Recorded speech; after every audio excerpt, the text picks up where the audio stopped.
G'day viewers and welcome to the next episode of It's Always Beeroclock. I'm Mark. And I'm Simon, and behind the camera we have Sidekick Dave.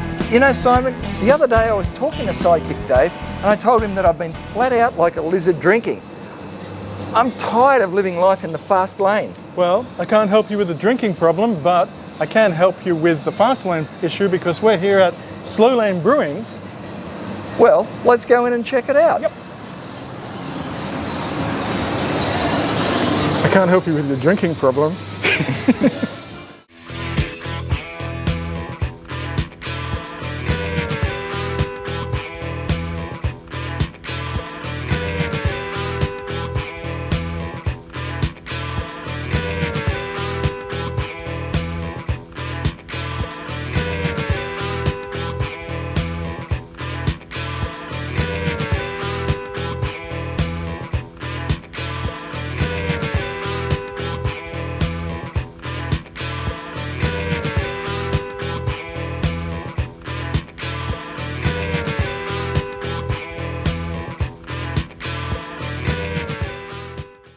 We're here at Slow Lane Brewing with Alex Jarman, the founder. G'day, Alex. Hi, how you doing? Good, mate. It's great to be here. Now, I believe you sort of had a brewing epiphany when you were working in the States. Is that right? Yeah. You know, I've always been into beer, and even when I was living in Australia, like always into like trying different styles.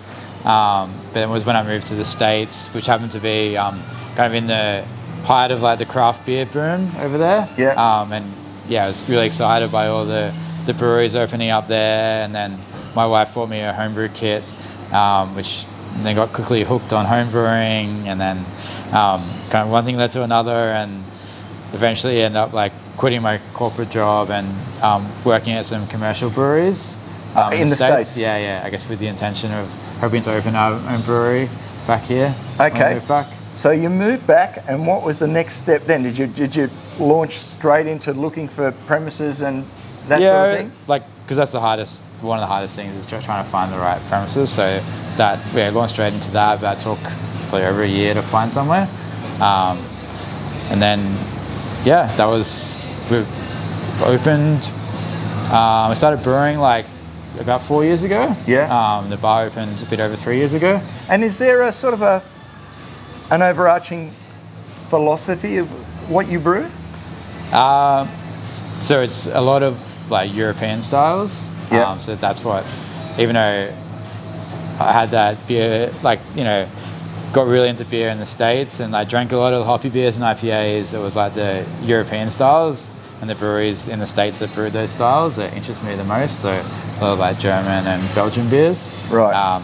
So that's definitely a big focus for us, and like also like, kind of like the more less common like styles as well, like European styles but less common.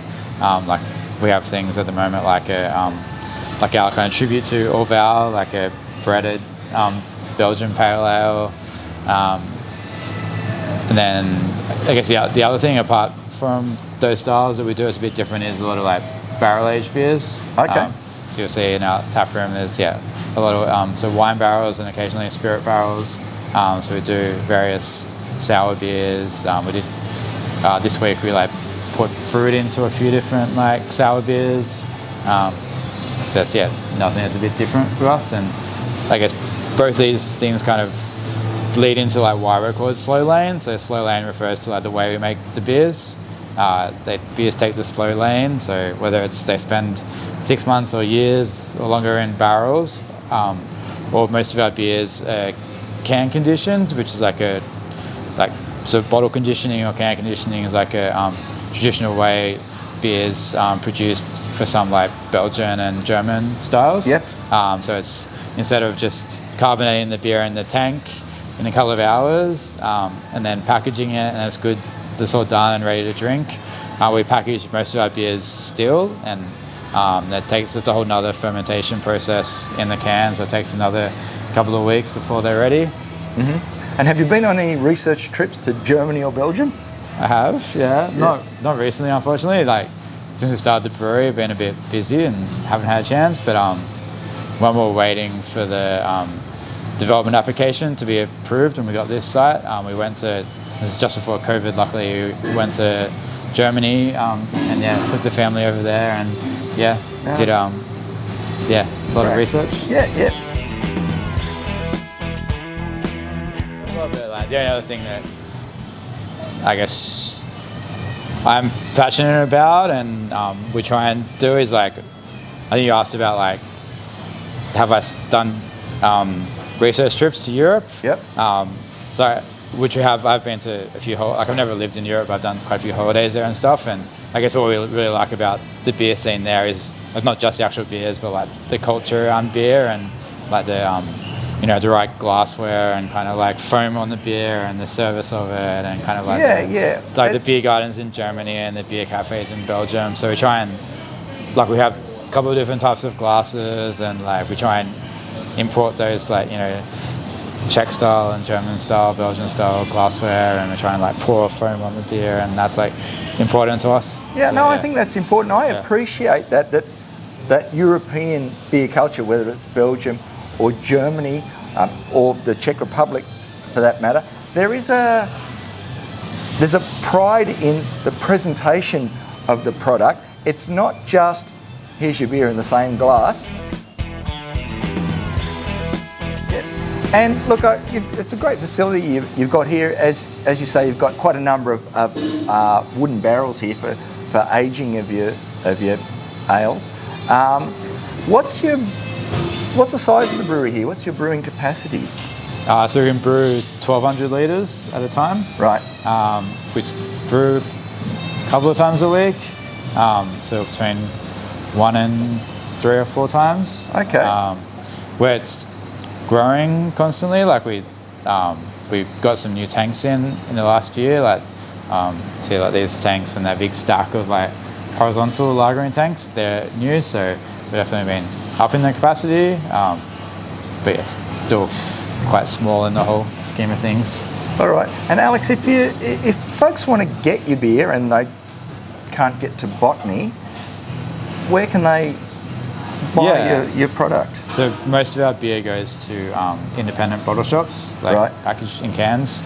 So like, and we have a fairly wide distribution, like definitely a lot in Sydney, but also like Newcastle, Canberra, Wollongong, Melbourne, Brisbane, a bit in Perth. Okay, is your beer on tap anywhere else other than tap room here? We do send kegs occasionally. Nowhere. I'm not sure there's anywhere that has like a permanent tap as such, but a lot of our like limited releases will find their way out to various like sort of beer-focused bars and pubs. Okay, and you mentioned that you've had the brewery here for about 4 years.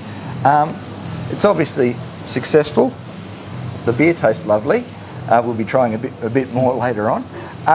What are the plans for the next couple of years? I mean, what we've been focused on the past few months and what we want to keep doing more of is lagers. So we got those horizontal lagering tanks. Yep. It's something that like we always wanted to do, but when we first set up, didn't have our equipment wasn't sort of set up right to do a lot of lagers. We did a lot more like Belgian ales.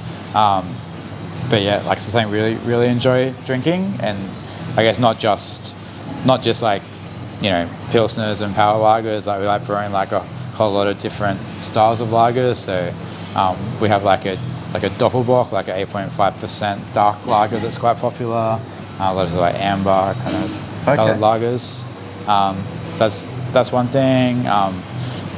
Like we've brewed a lot of different styles and like covered off a lot of like the kind of old world European styles, but there's still some that we haven't done.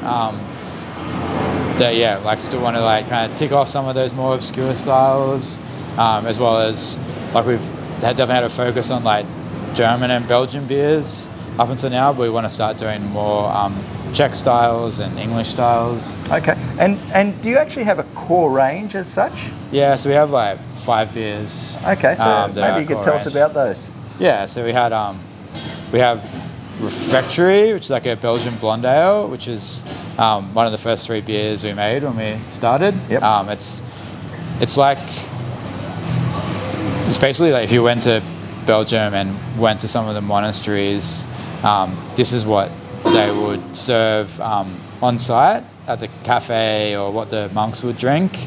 It's like a lower alcohol version, we make ours like 4.8% version of some of like the bigger kind of Belgian beers. Okay. So it's the ones that don't really export, so you don't really see much of them around the world. But yeah, it's like just easy drinking. Like it's got some Belgian yeast character, but it's still pretty approachable. So we sell a lot of it at the tap room. Just even people that aren't into Belgian beer, just as nice, approachable, easy drinking ale. Okay. We got our Hefeweizen, classic Hayes Hefeweizen, which is a thing I always wanted to make. I love like German style Hefeweizens. Yep. And then originally we were kind of hesitant to make one because we heard they wouldn't go very well in Australia. It was just they don't sell very well. We thought we'd give it a go, and then it actually sells quite well for us. Now it's like our third biggest selling beer. So that's one we're quite proud of. We have like a Stanger Danger Kolsch. Kolsch, yeah. Right. So that's our kind of our lager, like easy drinking, like beer that we sell a lot of at the tap room as well. It's quite made quite like a traditional Kolsch from Germany. We always try and stay traditional to those styles. So for those European styles, we typically use imported grain and hops, and try and keep it as authentic, as close to the original product. Just like a fresher version of what you might get in like an imported version here. Yep. And then the other two beers do make, which aren't classic European styles, but they're kind of modern styles, but we still put our own twist on them. We have like a conditioned hazy pale ale and super saturated hazy IPA. So we use a lot of New Zealand hops. They're definitely like one of our favorite types of hops. A lot of like Motueka. And then I guess what makes those beers a bit different to other pale ales and IPAs out there is, like I was talking about earlier, the can conditioning process. So these beers, we also go through that same process. So we think it helps like preserve some of the hop flavors, so that you get like just a more pure kind of expression of aroma of the hops coming through, and also the beer's that kind of holds up better, so the beers have better shelf life as well. Okay, and I see on your list you've got a couple of sort of specialty beers that you've made just for this time of year. Yeah, so we do a lot of like seasonal releases. So at the moment we had like a Irish red ale for St. Patrick's Day last weekend. We got tomorrow is International Orval Day, so we brewed a Belgian Brett Pale Ale, like kind of trying to similarly hopefully to what a ale tastes like. It's a great beer. I'll be looking forward to doing the comparison. It's still pretty young, so like we're hoping like it will further develop just like Orval does, like over a number of years. Yep. And then we also have a Easter beer, where we like when we're looking at brewing an Easter beer, like we kind of didn't want to do like a, I guess the standard is doing like a chocolate beer. We didn't really want to do that, so we kind of searched around if there was any other like Easter beer traditions, and we found that there was a sort of Easter beer tradition in Belgium. There's probably only one brewery that still makes this style of Easter beer, but we went with that. So it's it's like a strong kind of Belgian ale. It's a bit like a Belgian triple, but a bit stronger and a bit darker. Right. It's like 10.5%, so it's definitely like a quadruple. Beer. Yeah. So Alex, what's your best-selling beer? So the couple of biggest sellers, definitely the hazy pale ale and hazy IPA definitely do quite well out in trade, like in bottle shops. Yep. At the brewery though, we sell a lot of Hefeweizen, Kolsch, and our refectory Belgian blonde.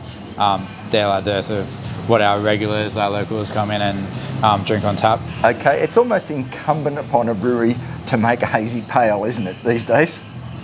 They sell well, and I'm quite happy with our version. Like I drink quite a bit of it. Like I don't necessarily drink a lot of like higher alcohol kind of big like hazy IPAs or double IPAs, but I think the pale ale is quite, nice, just fruity, kind of easy drinking. Okay. All right, Alex. Well, it's been great talking to you. Thanks very much. Thank you. Cheers.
With a few beers under the belt, we were in desperate need of some vigorous exercise. The North American recreational activity of cornhole has become de rigueur at many craft breweries. Aside from cornhole, it is, amongst other things, known as bago, doghouse, dad hole, and bean in the hole. Sidekick Dave demonstrates the level of skill required to excel at this sport. Let's watch that again.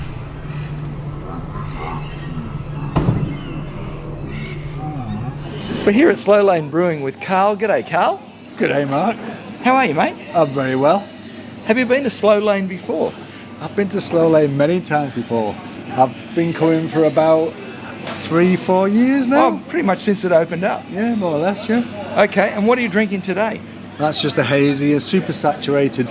So botany's coming up in the world in terms of the breweries. Oh, it's a new Marrickville.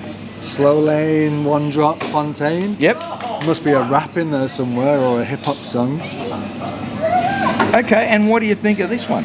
This one's very nice. I'm actually quite soapy mouthed, so I need a drink. Okay, and are there other beers in the range that you'd recommend? The problem is there's so many craft breweries and so many beers. If you go out regularly, it's actually difficult to keep track of what's going on. So what the best thing I'd say is when you go to a new brewery, say, can I just try that, just try that, just try that. Have a little sip and then find what you like. Okay, so when you come here, is it sort of your theory that you just try a different beer every time? Depends on the season. So I've had a couple of stouts when I came over because it's feeling a little bit like autumn. Yep. And it was Paddy's Day last week. Yeah. So, I prefer the hazies. So I look at the hazies and then in the winter look at the stouts. All right. Well, enjoy the rest of your evening, Carl. Will do, thank you. Cheers, mate. We're here at Slow Lane with Mike, Ray, and Tanya. G'day, folks. There you go. Hello. Good, thanks. So here I've got the Kirsch, right? Now I've tried that. It's got a very strong banana flavour, which not what I was expecting in the Kirsch, but it's fine. Then we've got the Pilsner. Yep.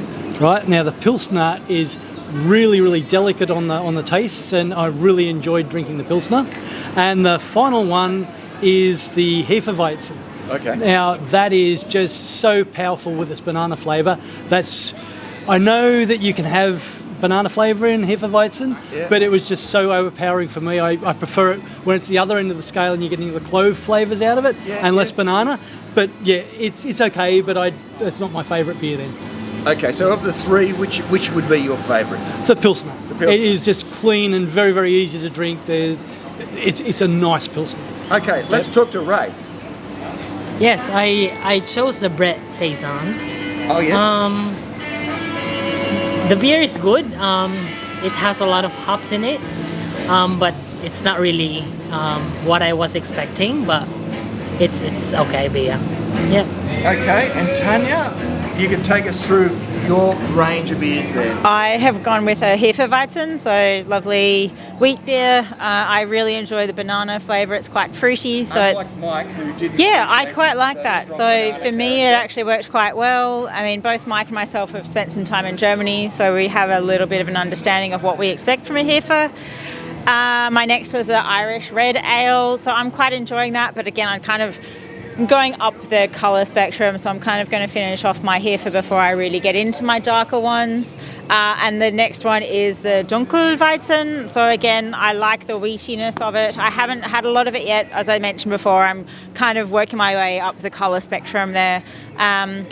So again, so far I've had one sip. It was lovely, but I haven't really gotten into it yet. And again, with that experience of having local beers in Germany, I have certain expectations. And the sip I had was great, and I'll see how I go with the rest of it. James, g'day, James. G'day, mate. What are you drinking today? I'm drinking a schooner Kolsch. And that's German style. What do you think of it? Yeah, it's refreshing. It's good on the palate. Easy to drink. Okay, and what brings you here today? Never been here before. I like local breweries, and I work around the corner. Well, thanks for talking to us, James. My pleasure. Yeah, anytime. Enjoy the rest of your day. Thank you very much. Cheers. Well, we're here today with Sue and Matt. G'day, folks. How are you going? Sue, have you been here before? I have. I think this is probably my 8th or 9th time. Whoa! Yep, love it. 8th or 9th time. And do you have a favourite brew here? I love their darker beers, so sort of more German dark lagers. Yep. I think there's one on tap today. Yeah. The dark. I think it's a German style dark. Yeah, Dunkelweizen. Yeah. Yeah. It's lovely. Okay, what have you got there now? That is, I believe, the Pilsner. It's good. Yeah, it's quite hoppy. It's great. Yeah. Okay. And Matt, have you been here before? No, first time. Okay, and what beers have you tried today? The pineapple sour. Oh. The Easter beer. Oh, yes. And then, I actually don't remember the most recent one. Okay. I think it's a Saison, I think. Saison. Yeah. So the pineapple, the Easter rabbit, and the Saison, was there one that sort of struck a chord with you? The pineapple sour. The pineapple sour. I like sour beers. Oh, okay. Fantastic. All right, well, thank you for talking to us. No worries. Cheers, all the best. Thank you. We're here with Neil and Laura. G'day, folks. Hi. How you doing? Laura, have you been here before? Yes, I have. Okay. And what do you think of the place? I like it. It's cool. Okay. Yeah. What are you drinking today? Hazy IPA. Hazy IPA, and how do you find it? Oh, nice. Yeah. I'm quite new into beer. That's what I'm saying. She's only got into beer in the last. Well, welcome to the beer club. Yes. Fantastic. And Neil, have you been here before as well? Yeah, I've been with Laura. I first heard about the Slow Sundays, the music that they do. Yeah. We just came down for that one day, and it was just, it's in a nondescript area. It's just quite a cool little, like you say, it's a microbrewery, isn't it? It's quite a cool little vibe. Yeah. So, yeah. And what are you drinking today, Neil? On the Irish Red, so I'm a bit into reds at the minute. Don't know why, never drank them before, but one day it was a wet, rainy day, and I thought, well, why not? And been into them ever since. Okay, are there any other beers in the range that you'd recommend? The hazies that Laura's on, they always do a good one of them here, but obviously they're more about the European beers, which Laura and I are from the UK, so it kind of reminds us a bit of that, which is another thing that drew us in, but I'll always go for a hazy when I come here. All right, nice speaking with you. Thanks very much. You're welcome. Cheers. All the best. Cheers.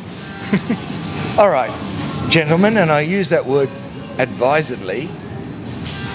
What did you think of the place, Simon? I really liked it. It's a nice space. It's on a cul-de-sac, so there's not a lot of traffic. And the people were friendly, the punters are friendly, and the beers are fantastic. I really liked the jagged little pills, the Pilsner, and I also really liked the classic dark, the Dunkelweizen. That's excellent commentary, thank you, Simon. You're welcome. And Sidekick Dave, your thoughts? The location's great. As Simon mentioned, in a cul-de-sac, it really is a destination. And if you look at the beers, it's probably a little bit more beer nerdish, but with that Belgian, German slant, it's fantastic. My favourite beers, as Simon mentioned, the Dunkelweizen, the dark ale, excellent beer. The Golden Valley, which is, they refer to it as the Brett Pale, is a homage to Orval and is absolutely fantastic. I'd love to do a taste test of the original Orval against theirs. Really, really good. Special mention to the Irish Red. Fantastic beer. But in terms of the location, the punters, they knew what they were talking about. The guys behind the bar, Alex the brewer, owner, they know their stuff. It was so easy to be here. No bad beers. It was really good. How about your thoughts, Mark? Well, I agree with both of you. There is not a bad beer on the list here. They are fantastic. It's what they're trying to do is accentuate the traditional European styles of beer, but they're made in a modern context. I've got to say that my favourites were the Hefeweizen and the Dunkelweizen. But all of the beers were great. I also like the, I think it was called the Forest Rabbit Easter beer was fantastic. So until next time, folks, it's always Beeroclock.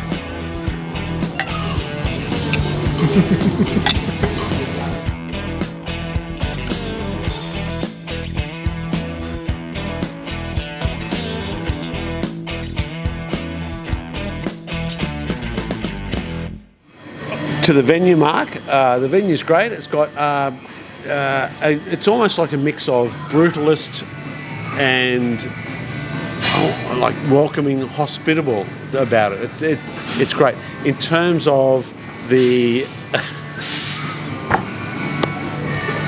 Dave's interior architecture. The brutalist bunker.